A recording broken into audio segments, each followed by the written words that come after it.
তার চিকিৎসার ব্যবস্থা করতে হবে। এবার একাধিক স্ত্রী থাকলে প্রত্যেকের সঙ্গে সমান ব্যবহার করতে হবে এবং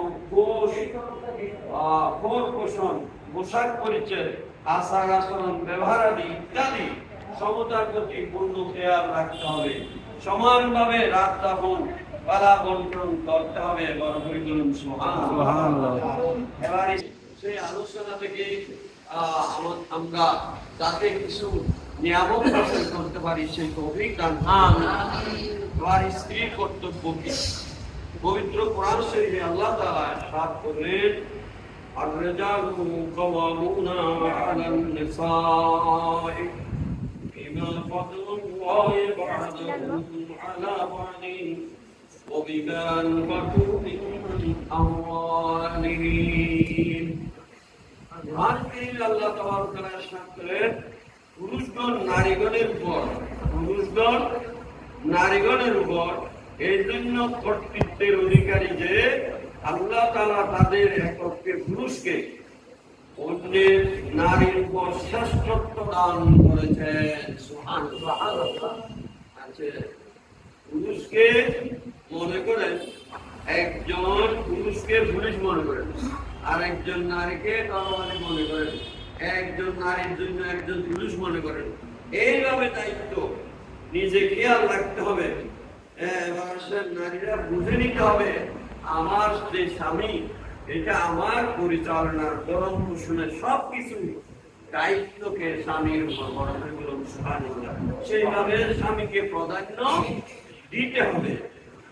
আচ্ছা, এবার ধন সম্পত্তি ব্যয় করতে হবে সেভাবে।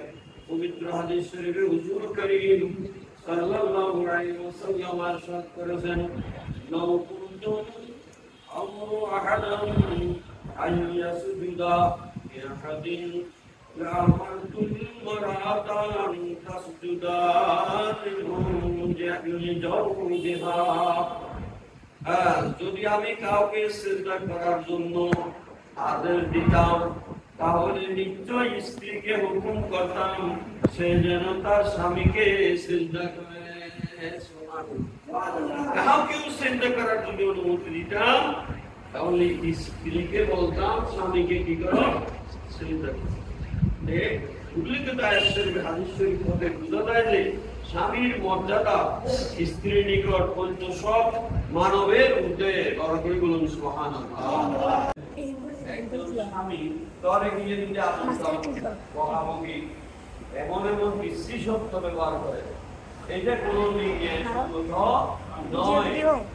ন্যায়সঙ্গত হচ্ছে স্বামী ঘরে গিয়ে এমন সুন্দর শব্দ ব্যবহার করবে, কেমন আছেন বা আসসালামু আলাইকুম, ঘরে গিয়ে ঘরের দরজায় গিয়ে স্ত্রীকে সালাম দিতে হবে। এবং এইভাবে ভাষার মাধ্যমে, কার্যক্রমের মাধ্যমে আমাদেরকে স্ত্রীদেরকে, পরিজনকে শিক্ষা দিতে হবে।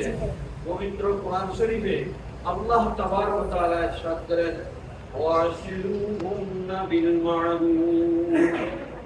তোমরা নিজেদের স্ত্রীগণের সঙ্গে সৎভাবে জীবন যাপন করো।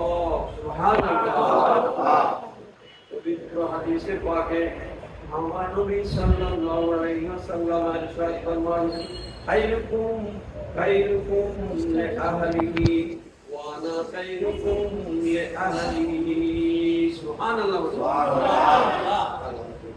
তোমাদের মধ্যে একটি সর্বোত্তম যে তোমাদের মধ্যে স্ত্রীর নিকট সর্বোত্তম সদ্ব্যবহার, সৎভাবে জীবন যাপনে, এবং তোমাদের সকলের চেয়ে আমি আমার নিজের পত্নীদের নিকট উত্তম। নিজের স্ত্রীর কাছে স্বামী যদি উত্তম হয়, তাহলে সবার জন্য উত্তম।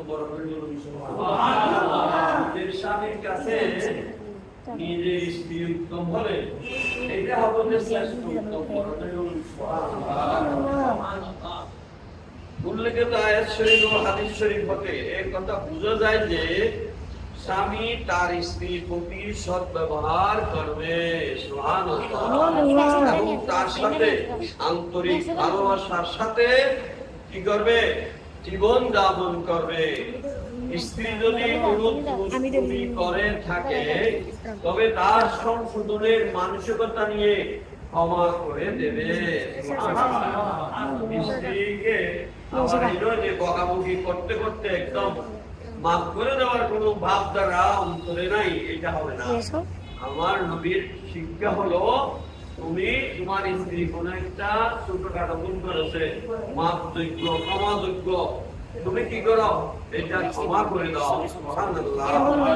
স্বামীকে তার সামর্থ্য অনুযায়ী তার স্ত্রী যাবতীয় গরম পোষণ পোশাক পরিচ্ছদ ব্যবহার করতে হবে, এটা স্বামীর জন্য ওয়াজিব। সুবহানাল্লাহ। এবার আসেন